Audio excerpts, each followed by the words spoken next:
পরিকল্পিত নয়, জনগণের তাৎক্ষণিক বিস্ফোরণের মাধ্যমে জুলাই বিপ্লব ঘটেছে, যুক্তরাষ্ট্রে বললেন প্রধান উপদেষ্টা।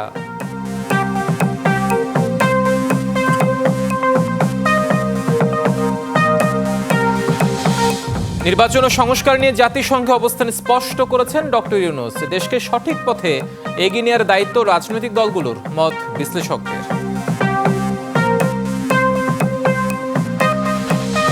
জুলাই চেতনা বিক্রি করতে দেবে না বিএনপি, ধর্মভিত্তিক রাজনৈতিক ব্যবসা প্রতিহতের ঘোষণা, নেতাকর্মীদের ঐক্যবদ্ধ থাকার আহ্বান।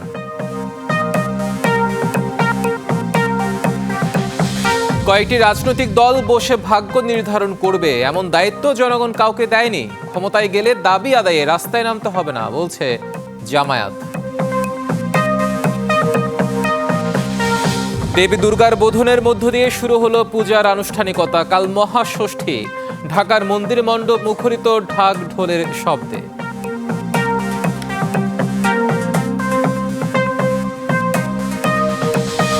এবং ভারতের তামিলনাড়ুতে অভিনেতা থালাপতি বিজয়ের সমাবেশে পদদলিত হয়ে অন্তত ৩৪ জনের প্রাণহানি, আহত অসংখ্য। দেখছিলেন নাসির সিনটেক্স অ্যালুমিনিয়াম সংবাদ শিরোনাম। এবারে জানাবো খবরের বিস্তারিত, সাথে আছে হিমাদ্রি রাহা। পরিকল্পিতভাবে নয়, অরাজকতা আর অব্যবস্থাপনার বিরুদ্ধে জনগণের তাৎক্ষণিক বিস্ফোরণে জুলাই বিপ্লব সংগঠিত হয়েছিল, একথা বলেছেন প্রধান উপদেষ্টা ডক্টর মোহাম্মদ ইউনূস। যুক্তরাষ্ট্রের নিউ ইয়র্কের একটি হোটেলে ফ্রেন্ডস অফ বাংলাদেশ আয়োজিত এক অনুষ্ঠানে তিনি একথা বলেন। এ সময় তিনি আরও জানান, জুলাই আগস্টের হত্যাকাণ্ডে জড়িতদের বিচার নিশ্চিত করা হবে। এছাড়া ফেব্রুয়ারিতে নির্বাচনের মাধ্যমে অন্তর্বর্তী সরকার নির্বাচিত সরকারের কাছে ক্ষমতা হস্তান্তর করবে বলেও জানান প্রধান উপদেষ্টা।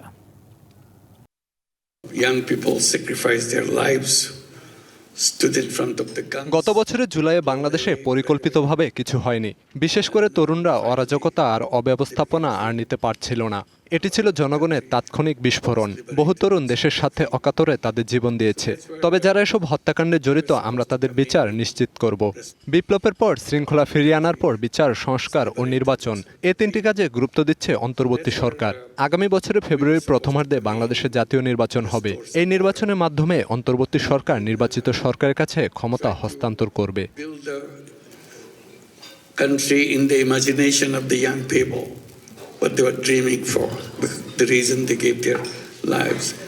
জাতিসংঘের ৮০তম অধিবেশনে অন্তর্বর্তী সরকারের প্রধান উপদেষ্টার ভাষণের কয়েকটি দিককে অত্যন্ত গুরুত্ব দিয়ে বিবেচনা করছেন দেশের আন্তর্জাতিক সম্পর্ক বিশ্লেষকরা। তারা বলছেন, প্রধান উপদেষ্টা আগামী জাতীয় নির্বাচন, তার সরকারের নেওয়া সংস্কার কার্যক্রমের বিষয়টি স্পষ্ট করেছেন বিশ্ব দরবারে। এখন দেশকে সঠিক পথে এগিয়ে নেওয়ার দায়িত্ব অর্পিত হবে রাজনৈতিক দলগুলোর ওপর।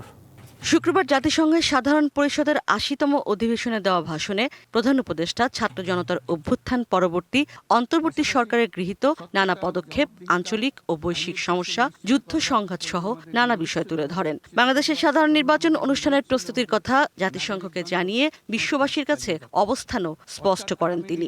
আগামী বছরের ফেব্রুয়ারি মাসে আমরা জাতীয় নির্বাচন অনুষ্ঠানের প্রস্তুতি নিচ্ছি। আন্তর্জাতিক সম্পর্ক বিশ্লেষকদের মতে দেশের জাতীয় নির্বাচন প্রসঙ্গ এই বক্তব্যের সবচেয়ে গুরুত্বপূর্ণ দিক।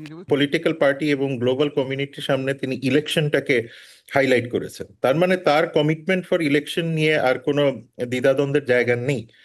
ফলে এখন পলিটিক্যাল পার্টিগুলির উপরে একটা বড় রকমের রেসপন্সিবিলিটি চলে এসছে যে তারা কিভাবে এই ইলেকশনটা কত তাড়াতাড়ি স্মুথ ভাবে করতে পারেন, এবং সেই ক্ষেত্রে পলিটিক্যাল পার্টিগুলির আন্তর্জাতিক দায়বদ্ধতাটাও কিন্তু চলে এসছে। বাংলাদেশে কবে নির্বাচন হবে, কবে স্টেবিলিটি পুরোপুরি আসবে, এটা উপরে তাদের একটা আগ্রহ থাকবে। প্রধান উপদেষ্টার বক্তব্যের আরেকটি গুরুত্বপূর্ণ বিষয় ছিল বাংলাদেশে চলমান সংস্কার ও অর্থনীতি। এক নম্বর ইস্যুটাই এসছে, যেটা আমি মনে করি যে এই ফাইন্যান্সিয়াল ট্রান্সপারেন্সি অ্যান্ড অ্যাকাউন্টেবিলিটির ক্ষেত্রে, অর্থাৎ করাপশনের যে মাত্রাটা আছে সেটাকে কন্ট্রোল করতে গেলে শুধু বাংলাদেশে একা পারবে না, ইন্টারন্যাশনাল কমিউনিটিকে লাগবে, এবং এটা উনি তুলে ধরেছেন। তবে রোহিঙ্গা ইস্যুতে এই ফোরামে আলোচনা কতটা কাজে আসবে তা নিয়ে সংশয় রয়েছে এই দুই আন্তর্জাতিক সম্পর্ক বিশ্লেষকের। রাখাইনের সমস্যাগুলো চূড়ান্তভাবে রাজনৈতিক সমাধান করা দরকার। ইশরাত জাহান উর্মি, ডিবিসি নিউজ, ঢাকা। জাতিসংঘ সাধারণ পরিষদের অধিবেশনে প্রধান উপদেষ্টার ভাষণে প্রতিক্রিয়া জানিয়েছেন সফরসঙ্গী ৩ রাজনৈতিক দলের নেতারা। বিএনপি মহাসচিব নির্বাচন নিয়ে সংশয় নেই বলে জানালেও ভোটের আগে জুলাই সনদ বাস্তবায়ন সহ কয়েকটি দাবিতে অটল জামায়াত। আর এনসিপি মনে করে নির্বাচনের আগে সংস্কার বিচারের বিষয়গুলো দৃশ্যমান করতে হবে। যদি না তার আগে সংস্কারের যে কার্যক্রমগুলো আছে, বিচারকে দৃশ্যমান করার যে উদ্যোগগুলো সরকার গ্রহণ করার কথা, সেগুলোকে পরিপূর্ণভাবে সমাপ্ত করা হয়, তাহলেই এটাকে আরো গোছানোভাবে নির্বাচনের দিকে যাওয়া সম্ভব হবে। নির্বাচন ফেব্রুয়ারিতে করার ব্যাপারে তো কোনো আপত্তি নেই, কিন্তু তার আগে কিছু বিষয় আছে গুরুত্বপূর্ণ, যেগুলোকে সলভ করা দরকার। আমাদের অন্তত কোনো সমস্যা নেই, আমরা যারা রাজনৈতিক দলগুলো আছি আমাদের কোনো রকমের সমস্যা নেই। উই আর কনভিন্স যে আপনার 24 ফেব্রুয়ারিতে নির্বাচন হবে। ৭১-এর চেতনা ব্যবসার মতো জুলাই ব্যবসা হতে দেয়া হবে না। ধর্মভিত্তিক রাজনৈতিক ব্যবসাও প্রতিহত করা হবে। আর দেশের স্বার্থ রক্ষার জন্য সব বিভেদ ভুলে বিএনপির সকল নেতাকর্মীকে এক হয়ে জনগণের জন্য কাজ করতে হবে। কুমিল্লা দক্ষিণ জেলা বিএনপির সম্মেলনে এসব কথা বলেছেন দলটির ভারপ্রাপ্ত চেয়ারম্যান তারেক রহমান সহ অন্যান্য নেতারা। দেড় দশক পর শনিবার কুমিল্লা দক্ষিণ জেলা বিএনপির সম্মেলন অনুষ্ঠিত হয়। এ সম্মেলনকে ঘিরে সকাল থেকেই নেতাকর্মীদের পদচারণায় মুখর হয়ে ওঠে টাউন হল মাঠ। এতে যোগ দেন দলের স্থায়ী কমিটির সদস্য সালাউদ্দিন আহমেদ। বলেন, ৭১-এর চেতনা ব্যবসার মতো জুলাই বিক্রি করার যে অপচেষ্টা তা হতে দেয়া হবে না। আর ধর্মভিত্তিক রাজনৈতিক ব্যবসাও প্রতিহত করবে জনগণ। ৭১-এর চেতনা ব্যবসা যেমন বাংলাদেশের মানুষ ধারণ করে নাই, জুলাইয়ের চেতনাও যেন কেউ বিক্রি না করে এই আহ্বানও জানাই। ইসলাম কোন রাজনীতির বাক্স নয়। রাজনীতি দিয়ে ইসলামকে বিভক্ত করতে চায় যে শক্তি, সেই শক্তিকে আপনারা রাজনৈতিকভাবে মোকাবেলা করবেন ব্যালটের মাধ্যমে। সম্মেলনে ভার্চুয়ালি যুক্ত হয়ে দলটির ভারপ্রাপ্ত চেয়ারম্যান তারেক রহমান প্রধান অতিথির বক্তব্যে বলেন, সবার আগে দেশের স্বার্থ, আর যেখানেই বাংলাদেশের স্বার্থ সেখানেই বিএনপি। জনগণকে আমাদের সাথে থাকতে হবে, জনগণের সাথে থাকতে হবে, জনগণকে সাথে রাখতে হবে। জনগণ সকল ক্ষমতার উৎস, তাই তাদের সাথে থাকতে হবে, জনগণকেও সাথে রাখতে হবে। সবার আগে বাংলাদেশ। কাজেই আজ আমাদের এই সম্মেলনের লক্ষ্য সবার আগে বাংলাদেশ, ঐক্য, জনগণ, দেশ গঠন। জনগণের সমর্থন পেতে সব ভেদাভেদ ভুলে এক হয়ে কাজ করতে নেতাকর্মীদের নির্দেশ দেন তারেক রহমান।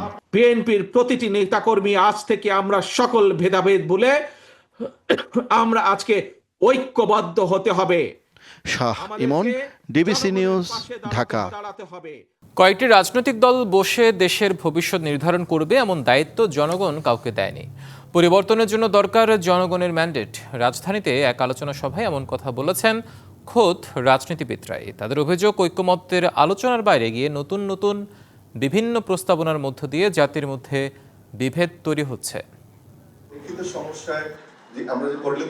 রাজধানীর BIISS অডিটোরিয়ামে সংস্কার ও নির্বাচন প্রেক্ষিত জাতীয় ঐক্য শীর্ষক আলোচনা সভা। এতে অংশ নেন বিভিন্ন রাজনৈতিক দল ও সুশীল সমাজের প্রতিনিধিরা। এ সময় বক্তারা অভিযোগ করেন, দেশের বর্তমান কাঠামোতে সুষ্ঠু নির্বাচন সম্ভব নয়। সুষ্ঠু ভোটের জন্য প্রশাসন সহ সব জায়গা থেকে ফ্যাসিবাদের দোসরদের অপসারণের দরকার বলেও মত দেন তারা। পাশাপাশি অন্তর্বর্তী সরকার গঠনের 14 মাস পর পিআর সহ বেশ কিছু দাবিতে রাজপথে নামার বিষয়টি জাতির মধ্যে বিভাজন তৈরি করছে বলেও অভিযোগ তাদের। এই প্রশাসনিক কাঠামোর মাধ্যমে কোনোভাবেই সুষ্ঠু নির্বাচন সম্ভবপর নয়। ফ্যাসিবাদের দোসরদেরকে চিহ্নিত করে তাদের বিরুদ্ধে ব্যবস্থা গ্রহণ করতে হবে। আমাদের দেশে সেই রকম একটা রাজনৈতিক ব্যবস্থা এবং রাষ্ট্র ব্যবস্থা আমরা গড়ে তুলতে চাই, কিংবা সেটাই যদি আমরা আকাঙ্ক্ষা হিসেবে আসলে দাবি করি, যেটা আমাদের দেশের প্রতিটি মানুষ ভাববে না এই ব্যবস্থার আমিও অংশীদার। কোন পদ্ধতিতে করলে বা কোন লিগ্যাল ফ্রেমওয়ার্ক আপনাদেরকে দিলে কিংবা সংবিধানের কোন ধারা প্রয়োগ করে এইটাকে জাস্টিফাই করা যেতে পারে, এখন এটাই হলো বড় প্রশ্ন। পিআর বড় নয়। বিএনপি স্থায়ী কমিটির সদস্য আমির খুসরো মাহমুদ চৌধুরী বলেন, ঐকমত্যের বাইরে গিয়ে নানা প্রস্তাবনার মধ্যে দিয়ে বিভেদ তৈরি করা হচ্ছে। Let us be honest about it. যতটুক ঐক্যমত হয়েছে, let us close the chapter. PR যদি ঐক্যমত না হয়, close the chapter. আমরা এতদিন জনগণের মালিকানার কথা বলেছি, তো জনগণের মালিকানা যদি হয়ে থাকে, আমরা কয়টি দল বসে টেবিলের চারদিকে বসে বাংলাদেশের ভবিষ্যৎ নির্ধারণ করব, এই দায়িত্ব কে দিয়েছে? আমির খুসরো আরো বলেন, নির্বাচিত সরকার ছাড়া দেশের উন্নয়ন সম্ভব নয়। আজকে 14 মাসে বাংলাদেশ আবারও প্রতিনিধিত্বহীন একটি দেশ হিসেবে পরিচালিত। সাব্বির রুজ, ডিবিসি নিউজ, ঢাকা। জামায়াত ইসলামী ক্ষমতায় গেলে দাবি আদায়ের জন্য কাউকে রাস্তায় নামতে হবে না। তৈরি হবে নৈতিক আর বৈষয়িক শিক্ষার মেলবন্ধন। সকালে রাজধানীর কাকরাইলে আইডিইবি ভবনে ফোরাম অফ ডিপ্লোমা ইঞ্জিনিয়ার্স বাংলাদেশের বার্ষিক কাউন্সিল অধিবেশনে এসব কথা বলেন দলটির আমির ডাক্তার শফিকুর রহমান। আমরা এই গুণে গড়া বাংলাদেশ ইনশাআল্লাহ বদলাতে চাই এবং জনগণের সহযোগিতা পেলে, আল্লাহ তাআলার আসমানি সাহায্য পেলে ইনশাআল্লাহ এটা সম্ভব। আমরা বিশ্বাস করি 5 বছরে উন্নয়নের বুলেট ট্রেন আমরা চালু করতে পারবো না, কিন্তু ইনশাআল্লাহ এক্সপ্রেস ট্রেন আমরা চালু করতে পারবো। পদে পদে চ্যালেঞ্জ থাকলেও সব চ্যালেঞ্জ মোকাবেলা করে যে কোনো মূল্যে জাতির কাছে দেওয়া সুন্দর নির্বাচনের অঙ্গীকার বাস্তবায়ন করবে ইসি। একথা বলেছেন প্রধান নির্বাচন কমিশনার এএমএম নাসির উদ্দিন। এছাড়া ইসি ভবনে আয়োজিত এক অনুষ্ঠানে নির্বাচন কমিশনাররা বলেন, সুষ্ঠু নিরপেক্ষ নির্বাচন আয়োজনের পেশাদারী মনোভাব বজায় রেখে সিদ্ধান্ত নেওয়ার মেরুদণ্ড রয়েছে ইসির। ত্রয়োদশ জাতীয় সংসদ নির্বাচনকে সামনে রেখে রাজধানীর নির্বাচন ভবনে উপজেলা, থানা ও সমমানের নির্বাচন কর্মকর্তাদের সংগঠন ইলেকশন কমিশন অফিসার্স অ্যাসোসিয়েশনের উদ্যোগে কর্মকর্তা সম্মেলন। দেশের সকল মানুষকে গণতান্ত্রিক প্রক্রিয়ায় অংশগ্রহণের এতে যোগ দেন প্রধান নির্বাচন কমিশনার এএমএম নাসির উদ্দিন, 4 নির্বাচন কমিশনার ও কমিশনের সিনিয়র সচিব। কেউ যেন অবৈধ নির্বাচন বা ভোট বানচালের দায়িত্বরত নির্বাচন কর্মকর্তার উপর দিতে না পারে সে ব্যবস্থা নিশ্চিতের দাবি জানান অংশগ্রহণকারীরা। রিটার্নিং অফিসারদের স্বচ্ছতা ও জবাবদিহি নিশ্চিতের দাবিও জানান কর্মকর্তারা। মাননীয় নির্বাচন কমিশনার যেভাবে আমাদের নির্দেশনা দিবেন, মাঠ পর্যায়ে আমাদের সকল কর্মকর্তারা স্যার আমাদের উপর অর্পিত দায়িত্ব সততার সাথে, দক্ষতার সাথে আমরা পালন করব। এই মিস ইনফরমেশন এবং ডিসইনফরমেশন এটা করলে কি ধরনের অপরাধ হবে এবং তার শাস্তির বিধান কি? জাতীয় নির্বাচনে সামাজিক মাধ্যমে গুজব, এআই সহ নানা চ্যালেঞ্জ রয়েছে। তবে এসব মোকাবেলা করে সুন্দর নির্বাচন আয়োজনে কাজ করার কথা জানায় নির্বাচন কমিশন। এই নির্বাচনকে উঠিয়ে আনার মূল দায়িত্ব আপনারা খুবই গুরুত্বপূর্ণ। সঠিক নির্বাচন করা, ফ্রি অ্যান্ড ফেয়ার নির্বাচন করা নির্বাচন কমিশনের একটা সাংবিধানিক দায়িত্ব এবং কর্তব্য। নির্বাচন কমিশনাররা জানান, পেশাদারিত্বের সাথে কাজ করার মতো মেরুদণ্ড আছে নির্বাচন কমিশনের। 10 মাস 10 দিনে নির্বাচন কমিশন প্রমাণ করেছে যে এই নির্বাচন কমিশন শক্ত মেরুদণ্ড নিয়েই কাজ করছে। এখন থেকে আমাদের ব্যক্তিগত পরিচয় বা অন্য যাবতীয় পরিচয় বা পছন্দের ঊর্ধ্বে উঠে নিরপেক্ষভাবে যারা রক্ত দিয়েছেন তাদের রক্তের ঋণ হিসাবে একটু ভালো কাজ করি। প্রধান নির্বাচন কমিশনার বলেন, পদে পদে চ্যালেঞ্জ নিয়ে কাজ করছে নির্বাচন কমিশন। তবে সুষ্ঠু নিরপেক্ষ নির্বাচন আয়োজনে জাতির কাছে প্রতিজ্ঞাবদ্ধ নির্বাচন কমিশন। আমরা কোনো রকমের কোনো অন্যায় ইনস্ট্রাকশন এখান থেকে দেব না। ইনস্ট্রাকশন আমরা দেব, কিন্তু বেআইনি কোনো ইনস্ট্রাকশন আমরা দেব না। আমরা কাউকে ফেভার করার জন্য ইনস্ট্রাকশন দেব না। আমরা কারো পক্ষে কাজ করার জন্য ইনস্ট্রাকশন দেব না। প্রধান নির্বাচন কমিশনার আরও বলেন, কোনো ধরনের বেআইনি সিদ্ধান্ত নেবে না নির্বাচন কমিশন। নূপুর মাহমুদ, ডিবিসি নিউজ, ঢাকা। জুলাই গণঅভ্যুত্থানের পরপরই জাতীয় মানবাধিকার কমিশন গঠন করা প্রয়োজন ছিল, এমনটা মনে করেন নাগরিক প্ল্যাটফর্মের আহ্বায়ক ডক্টর দেবপ্রিয় ভট্টাচার্য। অন্তর্বর্তী সরকারের কাছে প্রত্যাশার তুলনায় প্রাপ্তি অনেক কম বলেও মন্তব্য করেন তিনি। রাজধানীর একটি হোটেলে আয়োজিত এক আলোচনায় একথা বলেন তিনি। এ সময় বৈষম্য বিরোধী আইনের খসড়া পাশ করার বিষয়ে তাগিদ দেন বক্তারা। এসডিজি বাস্তবায়নে জাতীয় মানবাধিকার কমিশন অধ্যাদেশ 2025-এর নতুন খসড়া নিয়ে অংশীজনদের নিয়ে আলোচনার আয়োজন করে বাংলাদেশ রিফর্ম ওয়াচ।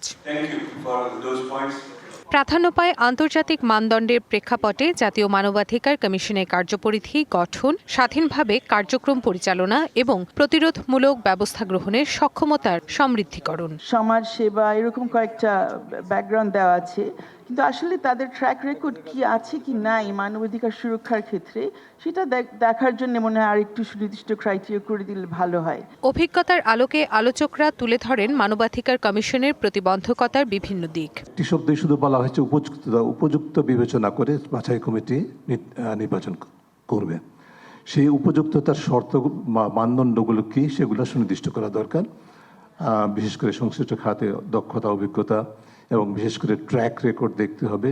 সমাজের নারী এবং পিছিয়ে পড়া জনগোষ্ঠীর প্রতিবন্ধকতার কথা তুলে ধরেন নারী প্রতিনিধিরা। নারী আন্দোলনের দীর্ঘদিনের যে স্বপ্নের বিষয়গুলো যেগুলো নিয়ে পরে হেফাজতের তারা খেতে হলো, তো সেইগুলো আমরা নিয়ে এসেছি। আলোচনায় উঠে আসে বিচার ব্যবস্থা জোরদার, রাজনৈতিক প্রভাবমুক্ত এবং জবাবদিহিতার জায়গা সুস্পষ্ট করা সহ নানা বিষয়। সর্বোপরি একটি স্বয়ংসম্পূর্ণ মানবাধিকার কমিশন গঠনের তাগিদ দেন দেবপ্রিয় ভট্টাচার্য। সরকারের পক্ষ থেকে প্রতিষেধক হিসেবে একটি মানবাধিকার কমিশনকে স্থাপন করাটা প্রয়োজন ছিল। জাতিসংঘের যে রিপোর্ট ইত্যাদিরও ফলো আপ ছিল এবং সেটা শুধু জুলাইয়ের আগে না, জুলাইয়ের পরের ঘটনা সম্বন্ধেও ছিল। এইরকম একটা জায়গা দায়িত্ব থেকে বর্তমান অন্তর্বর্তী সরকার পিছিয়ে গেল। বলেন, কমিশনকে যে কোনো ধরনের প্রভাব মুক্ত থেকে স্বাধীনভাবে কাজ করার সক্ষমতা থাকতে হবে। Rifat Nova, DBC news, Dhaka. শারদীয় দুর্গাপূজা ঘিরে রাজধানীর সনাতন ধর্মাবলম্বীদের মধ্যে উৎসবের আমেজ। আজ দেবী দুর্গার বোধনের মধ্য দিয়ে পূজার সূচনা হলেও কাল মহাষষ্ঠীর মাধ্যমে শুরু হচ্ছে মূল আনুষ্ঠানিকতা।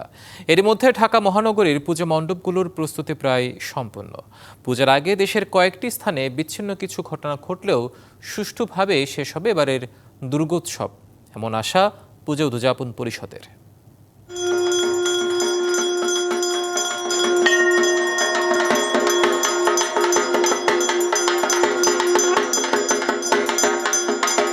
রাত পোহালেই শুরু শারদীয় দুর্গাপূজা। শেষ সময়ে রং তুলির আঁচড়ে দেবী দুর্গাকে সাজাতে ব্যস্ত প্রতিমা শিল্পীরা। ঢাকা মহানগরীর পূজা মণ্ডপগুলোর প্রস্তুতি প্রায় সম্পন্ন, সবখানেই যেন সাজ সাজ রব। এবার দুর্গতিনাশিনী আসছেন হাতিতে চড়ে, আর ফিরবেন দোলনায় চড়ে। অশুভ শক্তিকে বিনাশ করে শান্তির বার্তা দিতেই ধরাধামে আসছেন তিনি।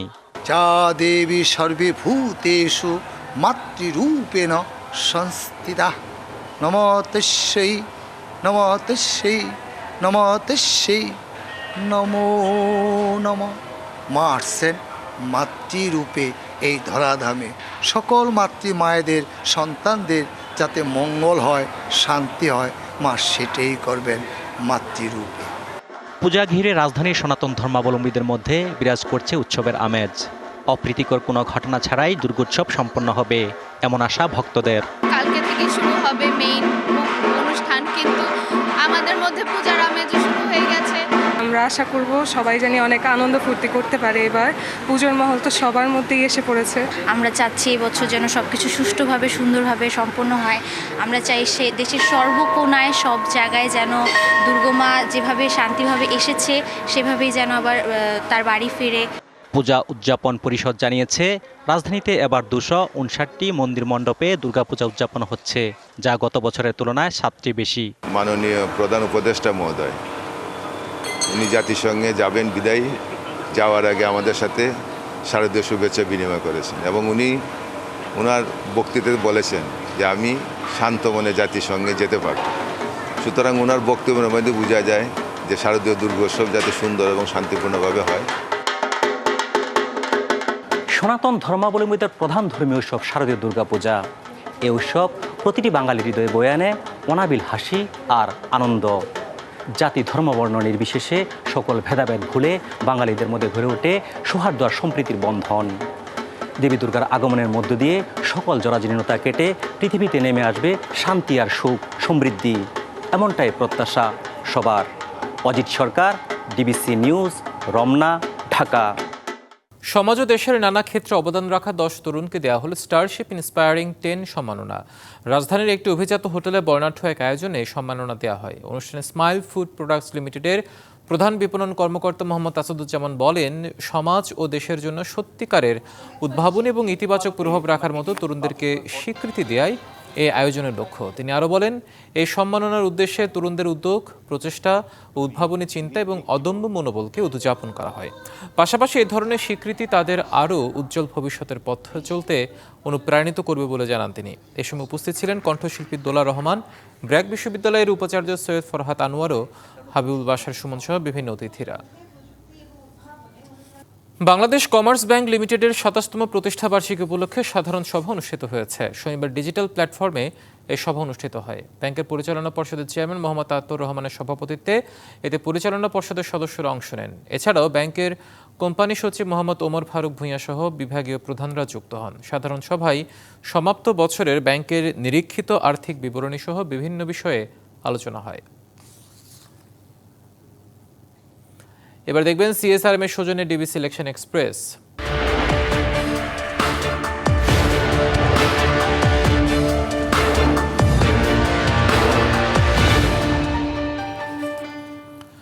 ফেব্রুয়ারিতেই ত্রয়োদশ জাতীয় সংসদ নির্বাচন। সারা দেশ প্রস্তুত হচ্ছে একটি অবাধ, সুষ্ঠু ও গ্রহণযোগ্য নির্বাচনের জন্য।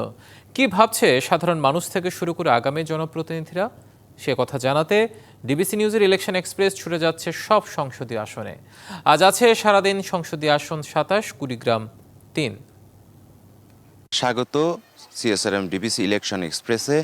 আজ সারাদিন থাকবে কুড়িগ্রাম 3 আসনে 27 সংসদীয় আসন। আর এই মুহূর্তে প্রতিটি অঞ্চলে আমাদের একটা পদচারণা আছে। আমরা সাধারণ মানুষের পাশে দাঁড়িয়েছি, তাদের সুখ দুঃখ এবং তাদের ডেভেলপমেন্ট। সরকারের যে মহাপরিকল্পনা রয়েছে তিস্তায়, এটা যদি বাস্তবায়ন করা যায়, এখানে দেখবেন যে সেই চিটাগাং থেকে পণ্য আমাদের তিস্তাতে আসবে, ব্রহ্মপুত্রে আসবে এবং এখান থেকে কুড়িগ্রামেও যাবে। তাই এখানে ঘিরে অনেক শিল্প প্রতিষ্ঠান গড়ে উঠবে এবং সেখানে কিন্তু মানুষের কর্মসংস্থানের সুযোগ সৃষ্টি হবে। চরের যে জনগোষ্ঠীটা আছে তাদেরকে কিভাবে সম্পদে পরিণত করা যায়, এবং আপনি দেখবেন যে কুড়িগ্রাম জেলায় সবচেয়ে বেশি নদ নদী আছে। আমি কিন্তু প্রত্যেকটি ইউনিয়নে গণসংযোগ করছি এবং গ্রামে গঞ্জে হাটে ঘাটে পায়ে হেঁটে সব জায়গায় গিয়ে আমি সমস্যাগুলো চিহ্নিত করার চেষ্টা করছি। উলিপুর নিয়ে কাজ করতেছি। আমি নিজেও এই আসনের প্রার্থী হিসেবে পদপ্রার্থী কাজ করতেছি সংগঠন নিয়ে। যদি কেন্দ্র মনে করে যে উলিপুর থেকে আমাদের নির্বাচন করার সুযোগ দেয় আমাকে, তাহলে আমি এখন যেভাবে কাজ করতেছি আগামীতেও উলিপুর নিয়ে এভাবে কাজ করব। বেকার সমস্যা, পিছিয়ে পড়া নারীদের নিয়ে যদি কাজ করা যায় তাহলে আমি মনে করি যে উলিপুর আগামী। ইতিমধ্যেই মৌলানা আব্দুল হামিদ খান ভাসানী নামে একটি ব্রিজ হরিপুরের উপরে চলে গেছে। এটি দিয়ে আমাদের ঢাকার যোগাযোগের জন্য অনেকটা ভালো হয়েছে, যে আমাদের যোগাযোগ ব্যবস্থাটা উন্নত হয়েছে। নেক্সট আমাদের একটা পরিকল্পনা আছে, আমরা থেতরাই টু সুন্দরগঞ্জ এটা আরেকটি ব্রিজ হবে। সেই ব্রিজটা হয়ে গেলে এদিক দিয়ে আমাদের রংপুরে যাতায়াতের জন্য আরেকটা ভালো যোগাযোগ হবে। তরুণ ভোটার আমাদের অনেক হয়েছে এবং মানুষরা আমাদেরকে সেইভাবে গণ্য করছে যে ব্যারিস্টার সালিহি একজন যোগ্যতা সম্পন্ন মানুষ।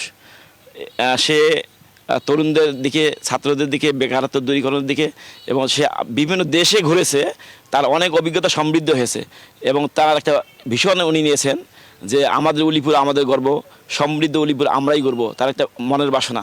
আমাদের একটা পরিকল্পনা আছে যে এই এলাকা উন্নয়নের জন্য যেসব করা দরকার, ছোটোকাল থেকে যে সমস্যাগুলোর সমাধান দেখেছি, নিজে প্রত্যক্ষভাবে উপলব্ধি করেছি, সেই উপলব্ধির আলোকে এখানে উন্নয়ন করার জন্য আমরা ইতিপূর্বে চেষ্টা করেছি।